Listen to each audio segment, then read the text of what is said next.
What is going on, beautiful people? Welcome back. It's your boy Blue. We are here in San Francisco for our first flight for our brand new custom virtual airline using the Simbuddy client.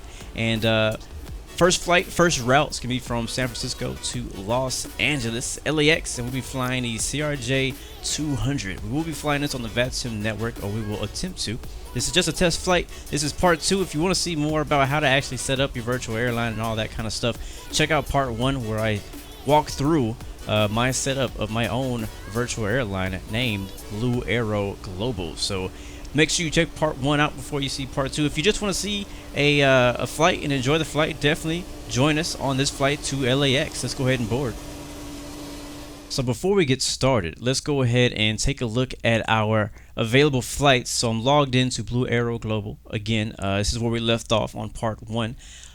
On the available flight screen as a pilot, so I'm logged in not as a manager, but I'm logged in as a pilot to fly for my own airline. And as of right now, we only have 2 routes, that is to and from LAX. And as you can see, if you were watching part 1, we actually have a lot more passengers this time than we did before. A little tip: if you don't see a lot of passengers or cargo on your route when you create it on Simbuddy, just give it some time and those passengers will eventually show up. Give your marketing some time to do their job. So we're gonna go ahead and click on fly route, and because we have more passengers and more cargo, we're probably going to be able to make a bit more profit on this flight. So the whole purpose of this first flight here, we're going to choose the Bombardier CRJ 900.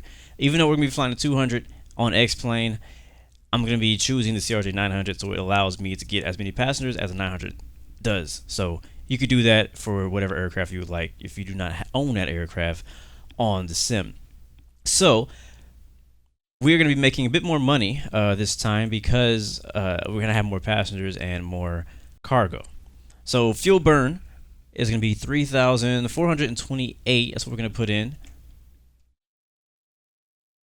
And as you can see already, our estimated earnings is about 48,372, but that's before it accounts for our flight time, which I'm going to set to about 1 hour and 15 minutes. The flight should only take about 55 minutes, maybe even an hour. But just to be safe, I usually add about 10, 15, 20, sometimes even 30 minutes for longer flights, so I don't get hit with that late charge. So we're gonna skip the route. We don't really need to put that in, and then we'll go to flight level. We're gonna be cruising at 29,000 today. I think that is doable, and we're gonna have about 90 passengers on board. Again, when flying some of these smaller aircraft, if you're trying to be realistic with your airline, obviously a CRJ is not going to have first class, business class, or premium economy.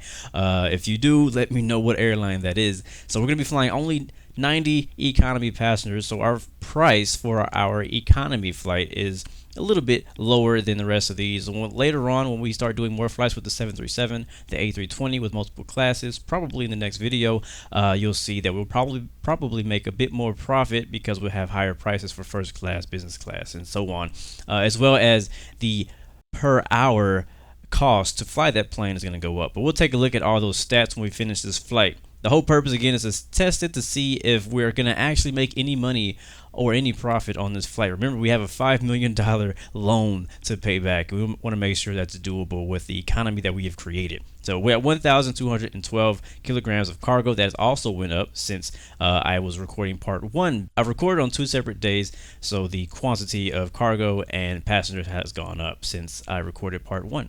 So let's go ahead. We're going to click on accept route down here on the right. Now that's going to take us back to the available flight screen. As you can see up top, it says selected route, and that's what we have right here: San Francisco to LAX. That's 293 nautical miles. 90 passengers will be boarding, and we have 1,212 kilograms of cargo. So we can hit cancel here if we are not able to do the flight, or if something happens mid-flight and you can't finish the flight. You could always hit cancel and do another flight or retry that flight later. As well as over here on the left, expiry, that's saying that I have 2 hours to start this flight, or this flight will expire. And very quickly, for some of you guys who may not have seen part 1 of this video, I'm going to show you really quick just our airfares that we set up for the flight. So for economy, we have $250 for adult, child, and infant. So 90 times 250 is how much we're going to make on the passengers themselves. Then we have our premium, business, and first class prices, which will only apply in our Boeing 737 and our A320 in later flights. But I just want to show you guys that real quick before we got in the plane, so you guys can have an idea of how much I charge for this flight. Now let's head over to X-Plane. All right, now we are logged into our Simbuddy in-flight, and it's linked up with our current flight for Blue Arrow Global right here. Departure, San Francisco. Arrival, LAX. It also shows our Sim ICIO. That shows where we are currently in blue. Total passengers is 90, and also shows everything else. Time 1:15. Status okay. So we can go ahead and hit load passengers, and that will start loading the passengers. This is our first flight with Blue Arrow Global. First official flight. So hoping to make a good profit on this flight, and it can help us. Help us move on. Cool. Passengers are loaded up. So let's go ahead and play some music for them, which we will not actually hear because I turned the music sound down. I just didn't really like it, to be honest with you. I like the feature. I just don't like hearing it. So go ahead and welcome the passengers aboard. Ladies and gentlemen, welcome aboard. If you haven't already done so, please stow your carry-on luggage underneath the seat in front of you or in an overhead bin. Please take your seat and fasten your seatbelt. And also make sure your seat back and folding trays are in their full upright position. If you are seated next to an emergency exit, please read carefully the special instructions card located by your seat. We remind you that this is a non-smoking flight. Smoking is prohibited on the entire aircraft, including the lavatories. Tampering with, disabling or destroying the lavatory smoke detectors is prohibited by law. If you have any questions about our flight today, please don't hesitate to ask one of our flight attendants. Thank you. All right, announcement is finished. We'll go ahead and let the passengers know to buckle their seatbelts up. And let the flight attendants know to go ahead and secure the doors for departure. Flight attendants, doors to automatic and cross-check. And while they do that, we'll go ahead and call a pushback truck. Captain, doors are set to automatic and cross-checked. All right, doors set to mat. All right, doors are set to automatic and cross-check. Still waiting for the pushback truck to get here.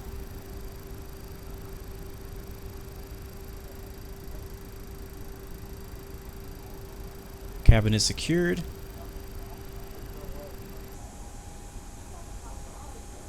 All right, pushback is about to begin. I'm gonna go ahead and tell the flight attendants to take their seats. Flight attendants, seats for takeoff. Now, the reason I do that during pushback is because sometimes on some aircraft, the pushback truck may glitch out and kind of like jerk your plane around. And if the flight attendants are standing up, you don't want them to fall, and that will hurt your score. So a lot of times I set the seatbelt signs on, or not the signs, but I tell the flight attendants to sit down while we're pushing back, just in case something stupid happens with with the pushback truck. So anyways, we're ready to go ahead and start the engine. Let's go ahead and look at our overhead panel. Turn all the hydraulic pumps on. Turn on the boost pumps and gravity cross flow. Turn the beacon lights on because we're now moving. And we'll turn the air condition or the packs left and right off. Turn on ignition switch A, or I think that's A. And we'll go with right ignition. Looking down here for N2 and N1. That's 20%. Adding fuel.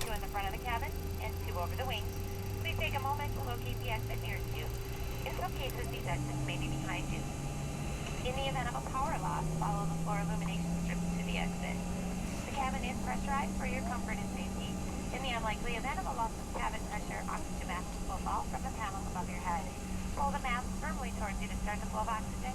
Place the mask over your nose and mouth and secure the elastic strap. Although the bag will not inflate, oxygen is flowing. Alright, looks like we have one good engine start. Let's go ahead and go back up to the overhead and we'll start engine number 1. Back down here, monitoring N1 and N2.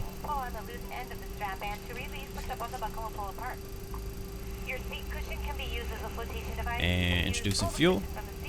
Let's go ahead and bring the generators up.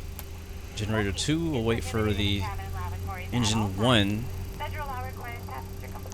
And then we'll add generator 1. I'm also going to change this to the ECS. So now we can see what's going on here. We have our packs off. You can see all of our flow, airflow. There we go. I'll now demonstrate to you the oxygen mask and seatbelt operation.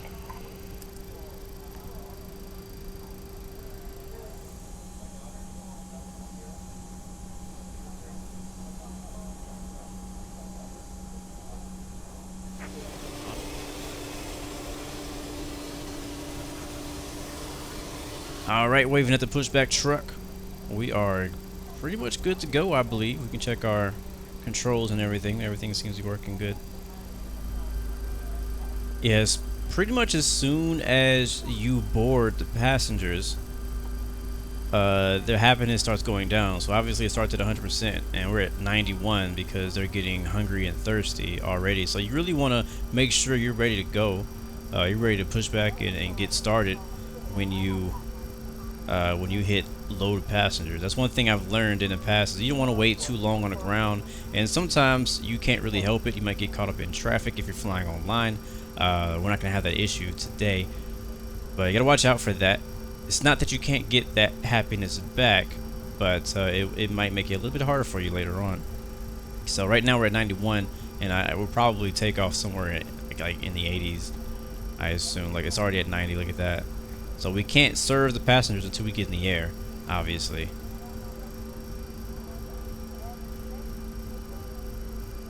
And I'm going to tell the flight attendants they can go ahead and resume.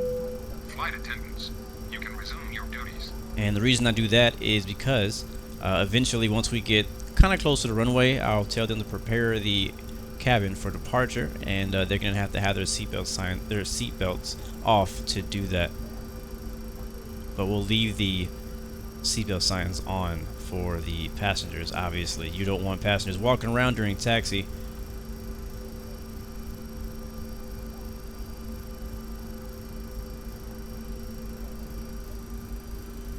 Now, so the Simbuddy in-flight client actually shows above everything else on your computer pretty much. So this is not inside of X-Plane itself. It's actually a separate program, and it shows up on top. But you can minimize it by hitting the green, and that kind of minimizes a little bit, but doesn't go away all the way. If you hit X on it, it's actually going to cancel your flight completely, so you can't X out of it. But this is pretty much the best you can do. Now, if you don't see it on my screen, that's because I just opted my recording not to show it. So, just so you know in the future, because I will be doing that.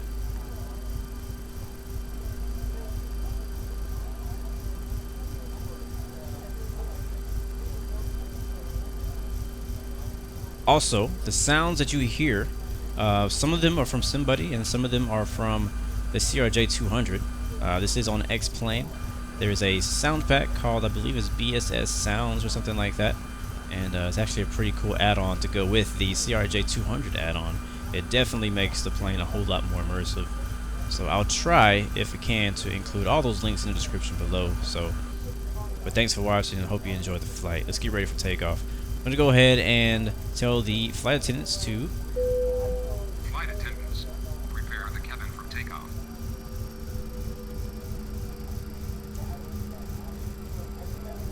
Alright, that's only going to take, I don't know, a few seconds or so. Once that finishes, we'll be safe to take off. But you do not want to take off before the... oh, I think this is our turn. You don't want to take off before the flight attendants prepare the cabin, or it'll definitely hurt you on your score at the end of your flight. And the higher the score, the more passengers you'll get. The more passengers you get, the more money you'll make. So while the flight attendants are preparing, we will also prepare by turning on our strobe lights, landing lights. Captain, the cabin is secure. Alright, they're ready. Make sure we didn't put our probes on. That's one thing I forgot. And the cowl. Beyond, APU's already off. Air conditioning or packs are off for takeoff. Everything looks good to go. I believe we are ready. The runway is also clear. Both ways. Let's go ahead and tell them to sit. Flight attendants, seats for takeoff. Alright, flight attendants, seats for takeoff. We'll release the parking brake. Put in a little throttle. And line up on runway 01 left. All right, we are ready to go, guys. Lined up runway 01 left. November 116 Bravo taking off San Francisco. 01 left. Throttle up.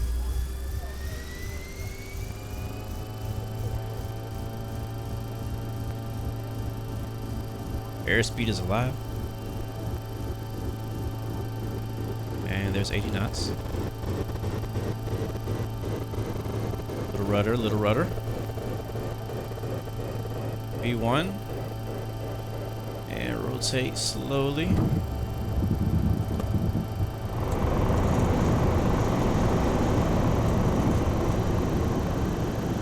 Positive climb and gear up. Slightly banking to the right. Coming back on the throttle.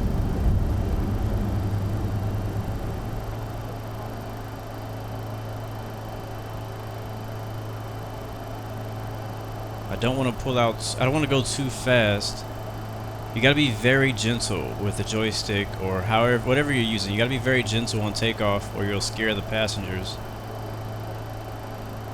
You also don't want to bank too much either or you'll also scare the passengers. So pretty much everything you do affects how the passengers feel and how they, what they, you know, if they're worried, if they're scared, and if you have worried and scary passengers, it'll hurt your score in the end, and you'll see more about that once we get to the end of the flight. So we go flaps up, back on throttle a little bit more.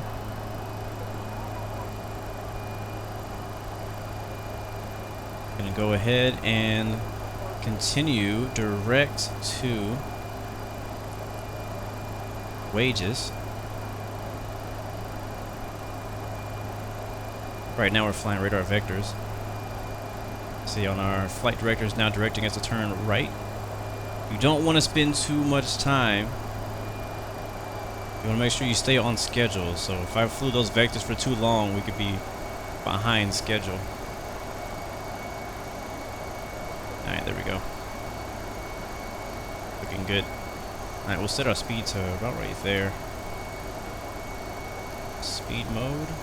You also have to be careful of how fast you are ascending. If you're descending or descending too quickly, it will also scare and frighten the passengers. So you gotta watch out for that. So basically, like I said, everything really matters. The way you fly, and it's kind of cool because it makes you a little bit more precise in the way you fly. I know sometimes when I'm just trying to hurry up and get somewhere on a flight, I get pretty careless and I just kind of do whatever I want to do. Like I'll rocket up to 10,000 feet in like 1 minute, you know, and be a little bit unrealistic. But with Simbuddy, it kind of like holds you to like a standard. Like you don't want to bank too much, you don't want to ascend too fast, descend too fast, you don't want to land too hard. You know, all those things really matter, and the passengers will comment on how you do as you do those things. They'll say that, you know, that hopefully we don't see any of them scared in this flight. I'm gonna do my best to try to be smooth, but it may happen. If you watch my last video, I did a flight from San Francisco to Juneau in a 737, and the passengers were screaming on takeoff, and it's probably because I pulled the yoke back too quick or something. I thought I was pretty smooth to take off, but they definitely disagreed with me. So right now I'm still flying it by hand. One other tip I would say when flying with somebody in flight is to be mindful of different aircraft's autopilot characteristics in the flight sim. So in some aircraft, like if you hit VNAV, depending on your attitude at the moment, it might, you know, it might ascend about 7,000 feet per minute, which sounds crazy, but it's happened to me before, like in a 777 with really powerful engines, you know, and when that happens, it scares your passengers, and again, it hurts your score. So you just gotta watch out for that. Make sure that, you know, you kind of do a test flight first, or, you know, do Simbuddy with aircraft that you're pretty familiar with, or maybe, you know, just try it out first. Alright, we're passing 10,000 feet now. I'm actually gonna change our altitude to our cruise of 29,000. You can't really see that too well. If I click on it, you can see it better. Still, again, flying it by hand, but since we're over 10,000, we do not have that 250 knot speed restriction, which is actually Simbuddy takes that into account too. If you're flying faster than 250 knots under 10,000 feet, it will give you another deduction for that. Now we're gonna change our speed up to about 200, and let's try 85. And we're gonna hit speed mode. Actually, it's already on. Now we're gonna hit autopilot. There we go. I'm trying to just make sure that, you know, you just want the autopilot to kind of like smoothly step in. You don't want the aircraft to jerk at any time or to scare and frighten your passengers. Again, the whole point of Simbuddy in flight is to give your passengers the smoothest ride and get your happiness all the way to 100 if possible. So you can see right now our speed is climbing to 285. We're leveled off at 12,000 as we gain speed, and once we get to 285, the aircraft will pitch up again. It's just something the CRJ does. So let's go ahead and go to the top, turn off our landing lights, our taxi lights, and turn the packs back on so we can get some air condition in the cabin. Everything else will stay as is. We'll turn the seatbelt signs off a little bit later. I usually, personally, I turn the seatbelt signs off for the flight attendants at 10,000 feet. Flight attendants, you can resume your duties. And then I wait till later, somewhere, you know, usually around like 18,000 feet, depending on how smooth the flight is, how the weather is. You could do it sooner. It's up to you. Some people might want to do it sooner so you can get the services done quicker. But again, that is completely up to you. So we have a hour and, you know, an hour-ish flight today, and drinks is going to take about 9 minutes. It's going to allow us to do 2 rounds of drink service for the flight attendants, and we can do 1 round of refreshments or food, and that's going to take about 37 minutes. So that's going to take the longest. I'm going to go ahead and tell them to start up the drinks.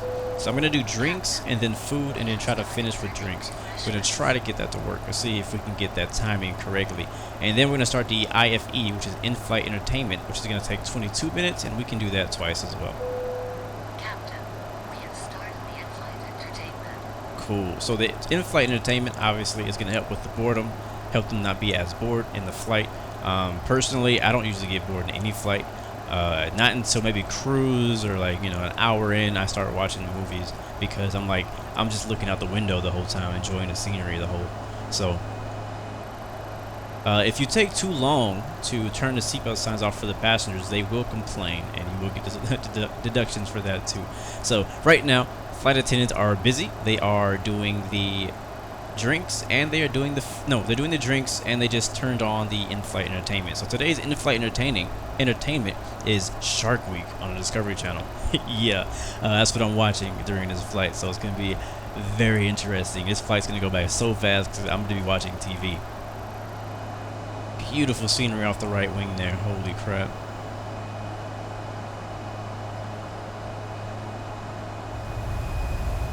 Beautiful, beautiful scenery. I love. This is why I chose to have my hub in San Francisco, because of scenes like this right here. This is exactly why San Francisco is the Blue Arrow Global Hub, because I love flying in Northern and even Southern California. It's just beautiful. It's very diverse. You get to see green, you see desert, you see pretty much everything, even snow-top mountains in some points.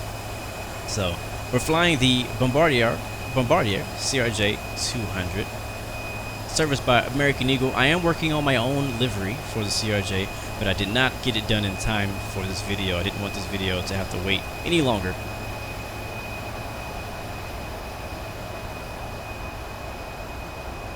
And again, if you have any questions on the add-ons that I'm using whenever I do my flights for X-Plane 11, those links will be in the description.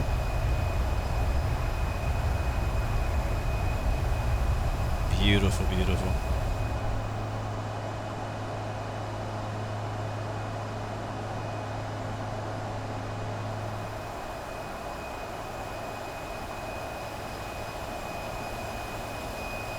Alright, so we just reached our cruise, and the flight attendants are tidying up after serving drinks, which will only take a few more seconds. We're cruising at 29,000 feet over California, headed down to Los Angeles. And once that finishes up, we will start serving food. We've already turned the seatbelt signs off. Passengers are very happy to do that because they need to use the restroom and things. As you can see, our thirst level, or thirst percentage, is now at 100%, and our happiness has gone up to 83 now that we've pretty much finished drink service. So as you do the different services. Captain, we have finished serving refreshments. Thank you, ladies. as you finish the different services, your passengers will become happy with that. So now hunger's down to 51%, and we have a 58 minutes, that's probably realistically about 40 minutes left in this flight. So let's go ahead and start serving food. Captain, we have started serving food. And that's going to take the longest. On any flight, food always takes the longest, and depending on how long your flight is, you'll be able to do it more often. So if you're doing just like an hour flight like I am now, it's only going to take around 30 minutes, maybe 40 minutes to do the food. If you're doing a longer flight, 3 to 4 hours, you may be able to do food like 2 or 3 times, or you may only be able to do it twice, and it takes a lot longer to do it if you're flying a bigger plane. So it kind of depends on how many passengers you have and how long the flight is, on how many times they can do the food service. It's kind of up to you to do your best and trying to time when to do it so that you can get everything done before you land. So that's my goal, is to get everything done full, pretty much. I want to do drinks twice, I want to do 2 movies, and I want to do 1 service of food before this flight ends. That is my goal for every flight, so that I can get to 100% happiness or close to it. Right now our score is 100 over 100. Health is 100%. Health is 100%. If you crash or you hit really hard turbulence and you have the passenger seatbelt signs off, or maybe you just start flying very erratically, the health of the passengers will go down, the health of the flight attendants will go down, and that will affect how fast your flight attendants serve food. Yeah, it's pretty crazy. I've done it before. I've gotten actual accidents, I've had crashes, I've had injuries. It's pretty crazy. And as well, down here you see scared 0, worried 0. So thankfully nobody's scared, nobody's worried. Sometimes even if you fly perfectly for the entire flight, you may still get 1 or 2 scared people or worried people, just because some people are just overly sensitive. So don't worry too much about that. It shouldn't hurt your score too much. But if you're just one of those people who are perfectionists, that will definitely kill you. So we're cruising and we have a ways to go. So we'll check back in later.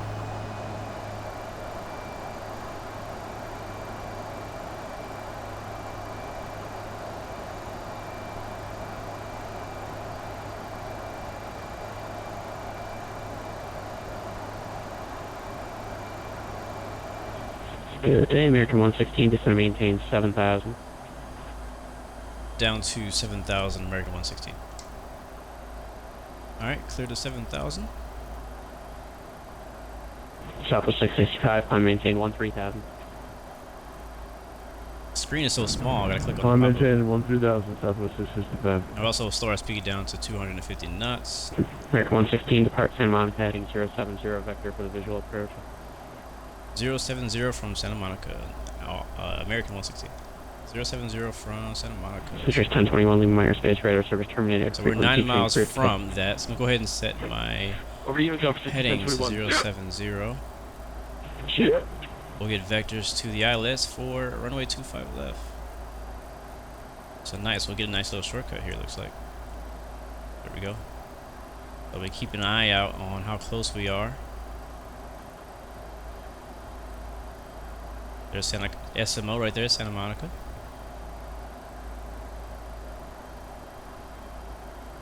Still have not told the flight attendants to sit down yet. They are about 81%. I don't have it on the screen right now. I have other things I gotta look at, but hopefully they'll get done before we're on final. If not, I'll have to cancel that and end that early. And in-flight entertainment is only 37%, so I don't know if we're gonna make that in time. But we have 28 minutes to get on the ground before we are considered late. And I think we should be okay with that. Let's go ahead and turn on the landing lights now that we're below 10,000, as well as the logo lights. Seatbelt signs are on.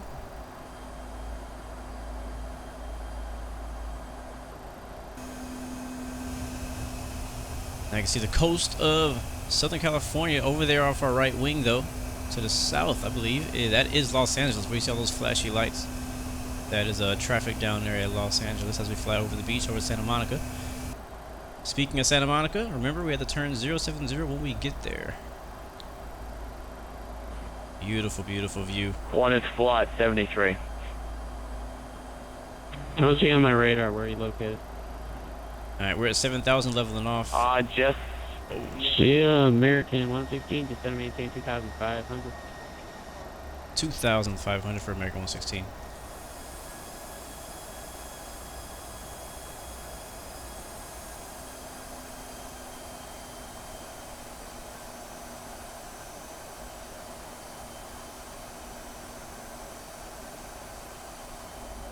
So 91% on that food. Man, I'm really hoping it gets all the way. That's gonna help us a lot if that finishes, and I'll show you guys in the flight report when we get done why that matters. We are leveled off at 2,500. Our ILS and everything, localizers all set up and ready to go. Looks like our hunger is just finishing. They're collecting trash right now. I don't know how long it's gonna take. We're not very far out though. We're only about, I would say 15 miles out. So they're almost done. Yes, they're almost done. Thank God. So we're gonna be telling them to prepare the cabin. Perfect. Perfect timing. All right. So to double click the prepare the cabin. Flight attendants, prepare the cabin for landing. And now they're preparing the cabin for landing. That takes not a long time, but it takes a little bit of time. So make sure you don't cut it too close. I was a little worried we weren't gonna make it. So let's go down and go ahead and arm the spoilers. And then auto brakes. We'll go flaps 1. Landing lights and all that should already be on. There's our taxi lights 2, strobe lights, beacon lights, all that is on. It's good. And see right here, localizer is now established, and the aircraft is turning itself to runway 25 left. One thing I actually forgot to mention is anytime during your flight, you can actually go to the Simbuddy.com website and track your flight there. It shows you a little flight tracker of your progress and all your information that is tracking from your flight. I didn't have a chance to show that. Matter of fact, I could show that really quick now. There you go. You can see. I did a test flight earlier to try to make sure this was going to work, and I had to redo it. So that's why you see 2 lines. But this is us right here flying into Los Angeles. Captain, the cabin is secure. All right, cabin is secure. We are 10 miles out. Let's go ahead and let them know. Tell them to fasten their seatbelts. Flight attendants, seats for landing. There we go. Zoom in. You can see there's a runway right there. A little slow. Actually, we're a lot of slow. Now flaps 3. We're gonna go landing gear down.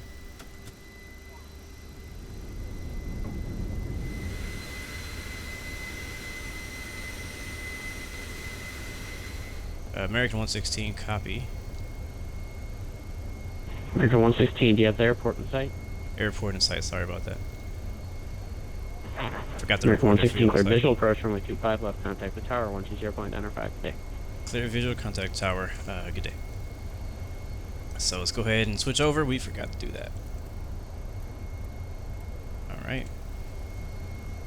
Los Angeles Tower, American 116, final 25 left.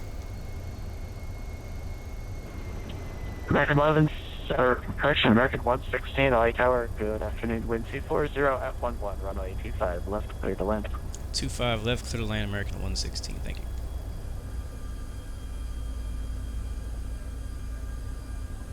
You gotta love flying into LA, man. If you fly in from like the east, it's pretty long ILS approach. Starts at like 10,000 feet. One of the longest I've ever flown on.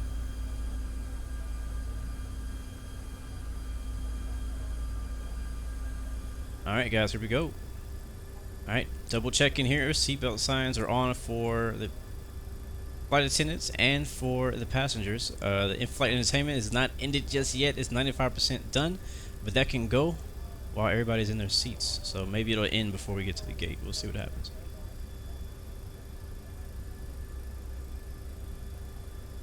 Alright, looks like the runway is clear on 25 left. We'll be exiting to the right.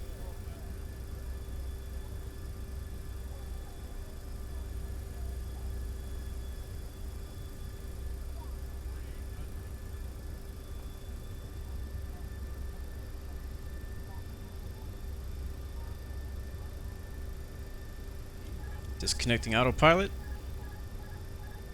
Fly the rest of the way.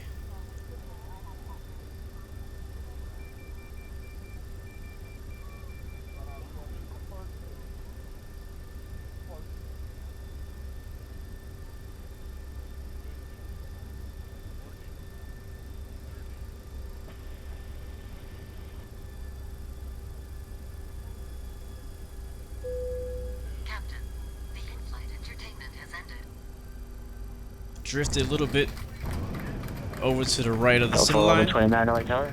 but I think we're okay. Reverse was green. LA Tower taking off now. Sorry about that. Delta 1129. That was fine. And I think we'll make this second exit right here. Departure 116, welcome to Los Angeles exit right, Hotel 8, cross from 825 right at Poplar parking today. 25 right, Hotel 8 for American 116. Thank you, good day. Alright, he's already cleared us to cross. And we're clear the runway, flaps up.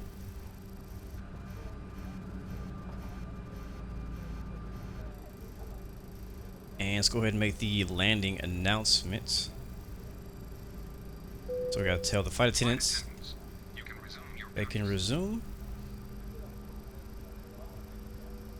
And Ladies and gentlemen, welcome to our destination. For your safety and comfort, please remain seated with your seatbelt fastened until the captain turns off the fasten seatbelt sign. This will indicate that we have parked at the gate and that it is safe for you to move about. Please check around your seat for any personal belongings you may have brought on board with you, and please use caution when opening the overhead bins, as heavy articles may have shifted around during the flight. On behalf of the entire crew, I'd like to thank you for joining us on this trip, and we are looking forward to seeing you on board again in the near future. alright, now we just gotta find an open spot. I think that's one right there. Yeah, it is. I will park her right here.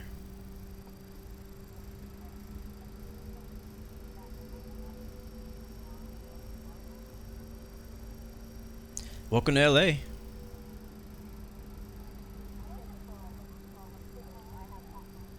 And that'll be the end of our first flight with Blue Arrow Global. So we'll see. Hopefully we make a good amount of money on that flight.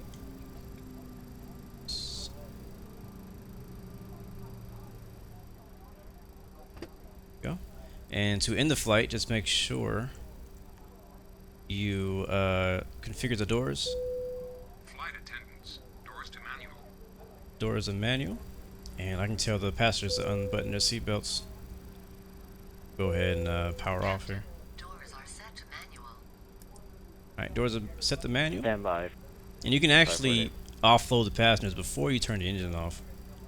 But I like to do it after. As you can see right here, it shows us our sink rate, which is only 138 feet per minute, which is not too bad. So we're going to offload the passengers. Texas 548. Shouldn't Sorry take about that. We're ready too for taxi long. now. Alright, we got the good to go. Flight complete. All the passengers have been offloaded. Looks like we finished with about a 96% happiness on this flight. We'll see how we did. And a 100 over 100 score. All the health is good. I call that a good flight. Let's go take a look at Simbuddy.com and see how the flight details look over there. Alright, we're back on the website of Simbuddy, and we're going to go up to the top and click on the virtual airline, the VI with the circle button here. And we're going to load that up, go to My Airlines, and we'll go to Blue Arrow Global. And it doesn't really matter if we go in as a manager or as a pilot. We can see basically the same thing, but I'm going to look at it as a manager. And I'm going to go in the flight log, and boom, there's our first flight for Blue Arrow Global, flight 0001, San Francisco to LAX, completed, 90 passengers, and 12,000 kilograms of cargo. Let's look at the details. Alright, so we can see our obvious details, total flights. One, we have our average sink rate. Obviously, you know, that's our first flight, so 138 is our average because only one. Which I'm pretty proud of that landing. We're going to skip all this on the left. This is stuff we already know about, but on the right, you can see passenger health 90, crew health, no, sorry, passenger health 100%, crew health 100%, passenger happiness 96, and that all this stuff is going to equal up to 99%, and we pretty much passed on every level. Pre-departure, we passed on everything. In flight, we passed on everything. Passenger needing restroom, none. Worried passengers, none. Passengers frightened, 0. Total drink served 1, total food served 1, and total in-flight entertainment done 2. So we actually did get the second one in. Pretty cool.